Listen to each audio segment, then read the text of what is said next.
Good morning, students. Welcome to Silver Bells Mansarovar Online Education.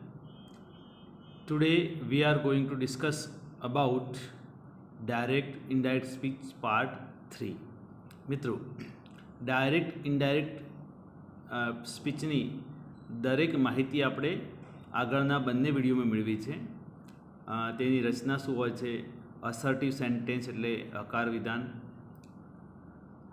પછી interrogative sentence પ્રશ્ન વિધાન, imperative sentence આજ્ઞાર્થ વિધાન અને એક્સક્લેમેટરી સેન્ટેન્સીસ એટલે ઉદ્ગાર વિધાનો વિશે માહિતી મેળવી હતી. પછી એના સિવાય ડાયરેક્ટ સ્પીચમાંથી ઇનડાયરેક્ટ સ્પીચમાં શું શું પરિવર્તન કરવામાં આવે છે તો તેના વિશે પણ સમજ્યા હતા કે સૌપ્રથમ આપણે જે ડાયરેક્ટ સ્પીચ છે તેના અવતરણ દૂર કરીએ છીએ. બોલનાર હોય સ્પીકર, તેનું નામ લખીએ છીએ. કાળ અને ટાઈપ્સ ઓફ સેન્ટેન્સ જોઈ અને તેનો રિપોર્ટિંગ વર્બ મૂકીએ છીએ, લિસનર મૂકીએ છીએ, કનેક્ટિવ મૂકીએ છીએ અને સેન્ટેન્સને ના પ્રનાઉન ચેન્જ કરી અને આગળ લખતા હોઈએ છીએ. તો એ દરેક બાબતની માહિતી આપણે આગળના બંને વિડીયોમાં મેળવી હતી, પરંતુ થોડીક વધારે પ્રેક્ટિસ થઈ જાય આના માટે એટલે એક વિડીયો બીજો બનાવ્યો છે અહીંયા. તો સૌ પ્રથમ જોઈએ અસર્ટિવ સેન્ટેન્સીસ. અસર્ટિવ સેન્ટેન્સમાં શું હોય છે મિત્રો? ડાયરેક્ટ સ્પીચ જોઈએ.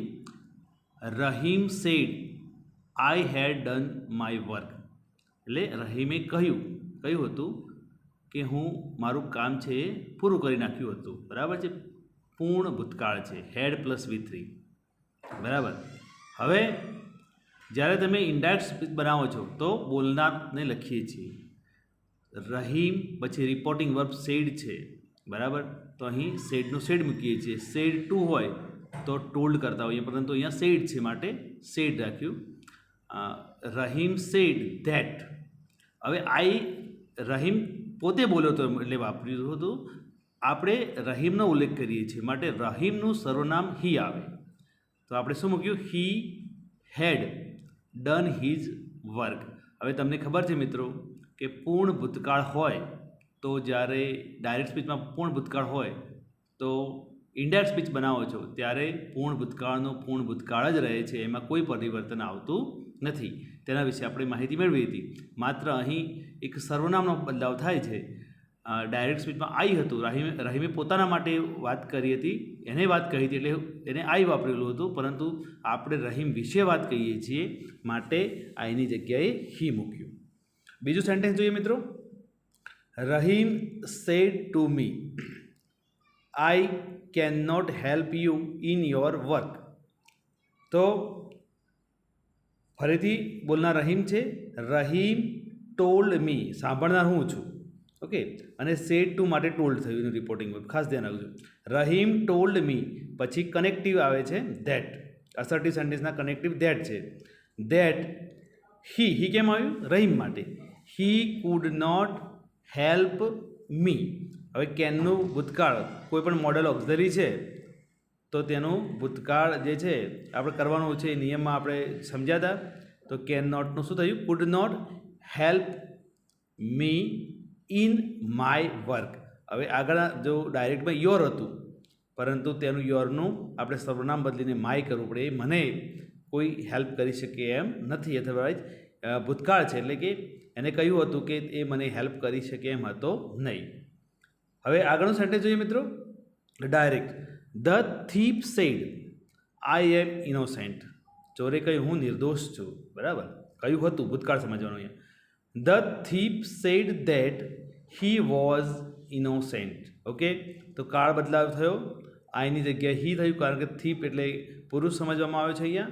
ધેટ કનેક્ટિવ મૂક્યો છે અને આઈ એમ તો વર્તમાન કાળનું આપણે શું કર્યું મિત્રો? હીના સાથે વોજ આવે એટલે ભૂતકાળમાં એનું પરિવર્તન કર્યું.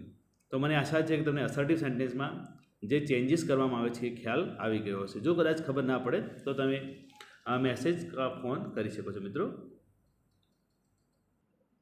હવે મિત્રો ઇનડાયરેક્ટ સ્પીચમાં એક બીજો પ્રકાર છે જે આગળના વિડીયોમાં આપણે સમજ્યા હતા, ઇન્ટ્રોગેટિવ સેન્ટેન્સીસ, પ્રશ્નકારક વિધાનો. તેમાં પણ આપણે સમજ્યા હતા, બધું રિવિઝન પણ સાથે લઈ લઉં છું, એટલે થોડું યાદ રાખજો. સમજવા વિડીયો તમારા માટે ઇમ્પોર્ટન્ટ છે. ઇન્ટ્રોગેટિવ સેન્ટેન્સમાં બે પ્રકારના ઇન્ટ્રોગેટિવ આવે છે, એક WH અને બીજો નોન WH. WH એટલે કે જેને આપણે Wથી ક્વેશ્ચન કરેલો હોય, અને નોન WH એટલે સહાયકારક ક્રિયાપદ do, does, did, was, were થી જેની શરૂઆત થઈ હોય.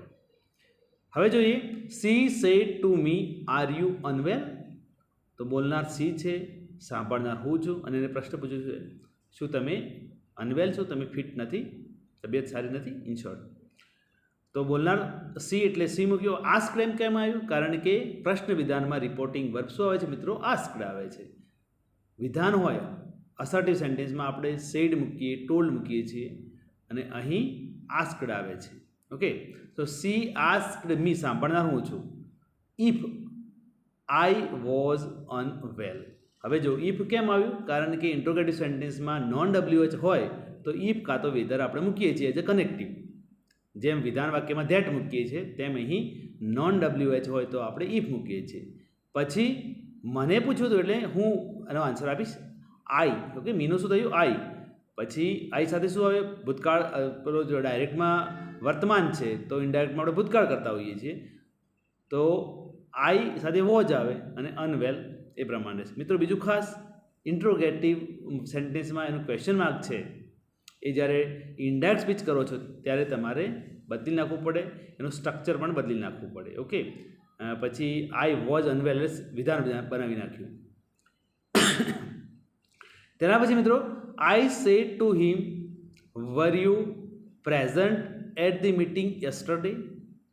આ પણ નોન WH છે. આઈ એટલે હું પૂછવાવાળો છું, સાંભળવાવાળો તે છે કોઈ પણ પુરુષ. આઈ આસ્ક્ડ હિમ વેધર, અહીં મેં કનેક્ટિવ વેધરનો ઉપયોગ કર્યો. વેધર હી, બરાબર છે, હિમ છે ને એટલે he had been present at the meeting the day before. હવે જો મિત્રો, ટેન્સ કયો હતો આગળમાં? Were you present. ઓકે, તો જ્યારે વર આવતું હોય ત્યારે આપણે મતલબ કે ભૂતકાળનું રૂપ છે. અને બીજો થોડીક ટ્રીક આપી દઉં તમને કે વર આ રીતે મૂકેલું હોય તો આપણે હેડ સાથે બીનનો ઉપયોગ કરતા હોઈએ છીએ. હેડ been present at the meeting તો સેમ રહ્યું, પરંતુ યસ્ટરડેની જગ્યાએ શું કર્યું? The day before. એટલે આપણે એડવર્બમાં સમજ્યા હતા કે જો ડાયરેક્ટ સ્પીચમાં યસ્ટરડે આપેલું હોય તો તેનું ઇનડાયરેક્ટ કરીએ ત્યારે ધ પ્રીવિયસ ડે પણ મુકાય, કાં તો ધ ડે બિફોર, કોઈ પણ તેનો ઉપયોગ કરી શકો છો. તેના પછી મિત્રો આગળ જોઈએ, the woman said to the stranger should I help you? Question mark. Okay, બોલનાર વુમન છે, સાંભળનાર સ્ટ્રેન્જર છે, કોઈ અજનબી છે. તો જોઈએ, the woman asked reporting verb, the stranger સાંભળનાર, વેધર કનેક્ટિવ, શી વુમન છે માટે શી શુડ. હવે શુડનું પાસ્ટ ટેન્સ સહેલું શુડ થાય એકચ્યુઅલી, પરંતુ હવે તો શુડ છે જ તો આપણે કોઈ ચેન્જ કરવાની જરૂર નથી. શુડ હેલ્પ હિમ, બરાબર. યુ છે એની જગ્યાએ હિમ થયું, કારણ કે સ્ટ્રેન્જર માટે સ્ટ્રેન્જરનું ઓબ્જેક્ટ રૂપ છે, એટલે હીનું ઓબ્જેક્ટ શું થાય? હિમ, કર્મ સ્વરૂપ. હવે મિત્રો આગળના જે સેન્ટેન્સ છે તમે જોઈ લેજો આમાં, પરંતુ હું તમને જે છેલ્લું સેન્ટેન્સ છે તેના વિશે માહિતી આપી દઉં. ધ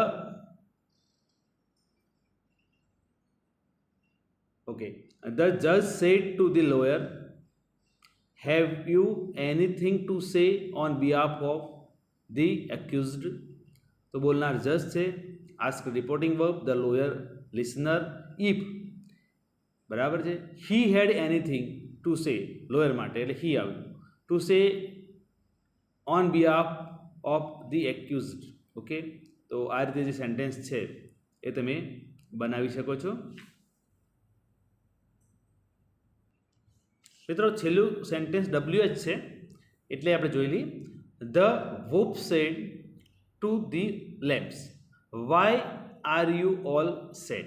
ઓકે, અહીં WH નો ઉપયોગ થયો, વાય એટલે WH થયો, નોન WH નથી. તો બોલનાર વોલ્ફ, સાંભળનાર લેમ્પ્સ, અને જે છે why are you all so sad, કેમ બહુ દુઃખી છો? તો લખીશું બોલનાર the wolves asked the lambs. Why જો કનેક્ટિવ એનો જ રહ્યો. ધે, હવે લેમ્પ્સ ઘણા બધા છે એટલે એના માટે ધે સર્વનામ વાપર્યું. They were all so sad.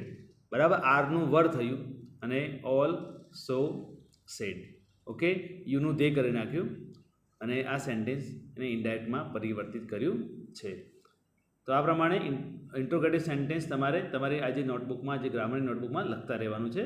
Video સમજી પહેલાં અને પછી લખી દેવાનું છે મિત્રો. હવે મિત્રો ઇમ્પેરેટિવ સેન્ટેન્સીસ જોઈએ, આજ્ઞાર્થ વાક્યો, જેમાં આપણે સમજ્યા હતા કે તેના ભાવ મુજબ રિપોર્ટિંગ વર્બ મૂકવાનું હોય છે, વાક્યના ભાવ મુજબ. ઇમ્પેરેટિવ સેન્ટેન્સ તમે આગળ પણ ભણી ગયા છો. ક્યારેક વિનંતી વાક્યમાં જોવા મળે છે, ક્યારેક એક હુકમ એટલે કે ઓર્ડર જોવા મળે છે, ક્યારેક એડવાઇસ સલાહ કાં તો સૂચન જોવા મળે છે. તો એ વાક્યને જોયા પછી તમારે તેનું રિપોર્ટિંગ વર્બ નક્કી કરવાનું હોય છે. મિત્રો બીજું એક પણ તમને કહી દઉં, ક્યાંક તમને કન્ફ્યુઝન છે તો પછી ટોલ્ડ મૂકી શકાય છે, પરંતુ ખાસ ભાવ ઓળખવાનો ખાસ પ્રયત્ન કરવાનો. જો ખ્યાલ આવી જાય તો પછી આપણે તેના સેન્ટેન્સના મિનિંગ ઉપરથી તેનું રિપોર્ટિંગ વર્બ મૂકતા હોઈએ છીએ. બીજી એક ટ્રીક આપી દઉં તમને કે અહીં પ્લીઝ જેવો શબ્દ હોય તો તમારે રિક્વેસ્ટેડ મૂકી જ દેવાનું. બરાબર છે. બીજા નંબરમાં કોઈ ડૉક્ટર કોઈ બાબતની સલાહ આપતા હોય ત્યારે આપણે એડવાઇસ મૂકી શકીએ. પછી કોઈ ઉપરા અધિકારી તેમના નીચેના કોઈ કર્મચારીને કોઈ આજ્ઞા કરતા હોય તો ઓર્ડર મૂકી શકાય. કોઈ જગ્યાએ ધમકીવાળો ભાવ દેખાય તો થ્રેટન રિપોર્ટિંગ વર્બ મૂકી શકાય. તો આ તમારી ગ્રામર બુકમાં પણ આપેલા હશે, એ પણ તમે રિફર કરી શકો છો. અને મેં તમને જેમ વિડીયોમાં સમજાવ્યું એ પ્રમાણે તમે એના રિપોર્ટિંગ વર્બ મૂકી અને ઇન્ટ્રોગેટિવ સેન્ટેન્સનું ઇન્ડેક્સ બનાવી શકો છો. આના પછી બીજું એક મિત્રો ખાસ ધ્યાન શું રાખવાનું હોય છે ઇમ્પેરેટિવ સેન્ટેન્સીસમાં, કે અહીં તમારો જે કનેક્ટિવ છે ટુ હોય છે, અને નેગેટિવ સેન્ટેન્સ હોય તો ઇમ્પેરેટિવ નેગેટિવ પણ હોઈ શકે, તો નોટ ટુ મૂકી દેવાનું. અને ક્રિયાપદ છે એ મૂળ ક્રિયાપદ જ હોય છે, ટુ પછી ઇન્ફિનિટીવાળું હોય. બરાબર, એટલે તમે આગળ ખ્યાલ છે કે to play, to work. Okay, આ રીતના વર્બ મુકાય છે. અહીં કાનો કોઈ એવો ફેર પડતો નથી ટુ પછી. હવે જોઈએ ડાયરેક્ટ સ્પીચ પહેલી જોઈએ. He said to me please help me. તો આ વાક્યમાં ખ્યાલ આવી જશે, પ્લીઝ છે, બરાબર, બોલનાર હી છે. તો હી રિક્વેસ્ટેડ મી, સાંભળનારું છું. હી સેડ ટુ મી એટલે તેણે મને કહ્યું. હી રિક્વેસ્ટેડ મી પછી સીધું ટુ મૂકી દેવાનું, ટુ હેલ્પ ઓકે હિમ. તો he requested, okay, he requested to me to help him. Then she said to him, you should work hard for exam. Okay, તો એક સજેશન છે. he suggested him. હવે જો should નહીં, direct to work. Okay, to work hard four exam. તેના પછીનું sentence ને જો તમને કહું આ રીતે નોટવાળું વાક્ય હોઈ શકે. ડાયરેક્ટ સ્પીચમાં they said to him do not tell a lie. તો બોલનાર દે અને સાંભળનાર, બોલનાર તેઓ અને સાંભળનાર તે. તો શું થાય છે? They said to him, okay, not to tell a lie. બરાબર, અહીં ઘણી વખતે આપણને કોઈ બાબત ખ્યાલ નથી આવતો કે કયું રિપોર્ટિંગ વર્બ આવે, તો સેડ ટુ અધરવાઇઝ ટોલ્ડ મૂકશો તો પણ ચાલશે. બરાબર, તો એ પ્રમાણે કહી શકાય.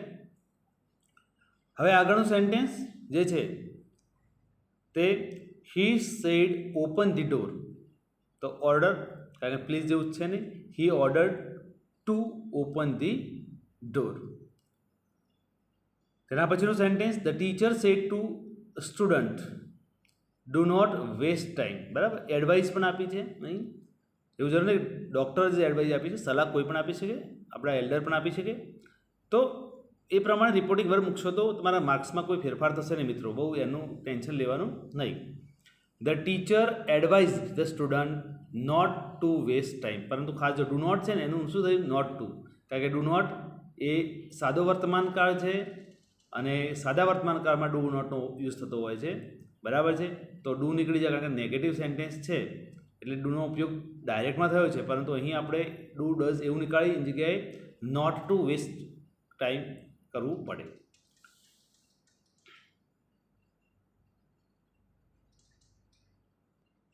મિત્રો આગળનું સેન્ટેન્સ જોઈએ, એક્સક્લેમેટરી સેન્ટેન્સીસ. એક્સક્લેમેટરી સેન્ટેન્સ વિશે સમજાવી દઉં કે તેમાં પહેલી વસ્તુ તો એક્સક્લેમેશન માર્ક્સ જોવા મળે છે, બરાબર છે. પછી એક સ્ટ્રોંગ ઇમોશન એક્સક્લેમેટરી સેન્ટેન્સમાં જોવા મળે છે. તો જ્યારે તમે ડાયરેક્ટ સ્પીચમાંથી ઇનડાયરેક્ટ સ્પીચ કરો એક્સક્લેમેટરી સેન્ટેન્સનું, ત્યારે તમે સૌપ્રથમ તેનું જે ઉદ્ગાર ચિહ્ન છે તેને દૂર કરશો, અવતરણ ચિહ્ન દૂર કરશો, અને કેટલાક એલાસ, સોરો, હોરે આ જે શબ્દો છે એ શબ્દોને તમે દૂર કરશો, બરાબર છે. જોઈએ, અને કનેક્ટિવ અહીંયા ધેટ આવશે, ખાસ ધ્યાન રાખજો. She said alas I drop the test. Okay, તો અહીં સી એક્સક્લેમ્ડ વિથ સોરો. હવે તમારે એલાસમાંથી એક એક્સક્લેમ્ડ વિથ સોરો આ રિપોર્ટિંગ વર્બ બનાવવાનું રહેશે મિત્રો, ખાસ ધ્યાન રાખજો. દુઃખજનક ઘટનામાં exclaim with sorrow, exclaim with sadness, કોઈ પણ વસ્તુ તમે મૂકી શકાય. She exclaim with sorrow that connective she had dropped the test. અહીં આઈ ડ્રોપ એટલે સાદો ભૂતકાળ, તો સાદા ભૂતકાળનું ઇન્ડાયરેક્ટ કરીએ ત્યારે પૂર્ણ ભૂતકાળ થાય, તો અહીં હેડનો ઉપયોગ થયેલો છે. He said wow what a beautiful place is it. બરાબર છે. તો અહીં તમે ખાસ જોજો કે જે એક્સક્લેમેટરી સેન્ટેન્સમાં ન પણ તમારે વિધાન બનાવવાનું હોય છે, જેમ આપણે ઇન્ટ્રોગેટિવમાંથી જે પ્રશ્નકારક બાબતો જે છે એ દૂર કરતા હતા, તો અહીં પણ વોટ અને હાઉથી એક્સક્લેમેટરી સેન્ટેન્સ બનતું હોય તો તેને આપણે દૂર કરતા હોઈએ છીએ. હી એક્સક્લેમ્ડ વિથ વન્ડર, કે આશ્ચર્યજનક બાબત છે માટે સરપ્રાઇઝ પણ લખી શકો. He exclaimed with wonder that it was a beautiful place. હવે ખાસ ધ્યાન રાખજો કે જે આગળનું સેન્ટેન્સ જે ઉદ્ગાર છે એનું વિધાન વાક્ય પણ ઇન્ડાયરેક્ટમાં બનાવી દીધું છે. She said hurray I have bought a car. ખુશી છે, હુરે એટલે ખુશી છે. She exclaimed with joy that she તેણીની she had bought a car. સાદો ભૂતકાળ તો પૂર્ણ ભૂતકાળ થયો. અને છેલ્લું સેન્ટેન્સ જોઈ લઈએ મિત્રો. He said oh no I miss the train. Okay, દુઃખ છે. He exclaimed with sorrow that he had miss the train. ઘણા વિદ્યાર્થીઓ શું કરતા હોય છે, બધું સાચું લખતા હોય, હી એક્સક્લેમ્ડ વિથ સોરો ધેટ પછી આઈનું આઈ રાખે, પણ આપણે ટ્રેનને મિસ કરી, પેલા વ્યક્તિએ ટ્રેન મિસ કરી છે, માટે તેનું બરાબર એના માટે આપણે હી કાં તો સી શબ્દ મૂકી શકીએ છીએ, પ્રનામ મૂકી શકીએ છીએ. હા, તો મને આશા છે કે આ બાબતમાં તમને ખ્યાલ આવ્યો છે મિત્રો. છતાંય કોઈ ખબર નથી પડતી તો તમે મને ફોન કરી શકો છો, મેસેજ કરી શકો છો. હવે બીજું મિત્રો, આ જે ગ્રામરના જે ટૉપિક છે એ તમે તમારી ગ્રામરની નોટબુકમાં લખતા રહેજો, જેથી કરીને હવે રાઇટિંગ સેક્શનમાં આપણે વિચાર કરી રહ્યા છીએ જવાનું, બરાબર છે. તો તેનું પણ આપણે હવે આગામી વિડીયોમાં તેની ચર્ચા કરીશું, બરાબર છે. એક મહત્ત્વનો ફંક્શન એક ટૉપિક છે તેની પણ ચર્ચા આપણે કરવા જઈ રહ્યા છીએ, પરંતુ ધીમે ધીમે તમને ખ્યાલ આવે એ પ્રમાણે આપણે શું ઓનલાઈન છે એટલે આગળ વધીએ છીએ. બાકી એકદમ મહત્ત્વનો ટૉપિક છે, તેની ચિંતા ના કરતા હું તમને પ્રોપર કરાવી દઈશ. Thank you. Have a nice day.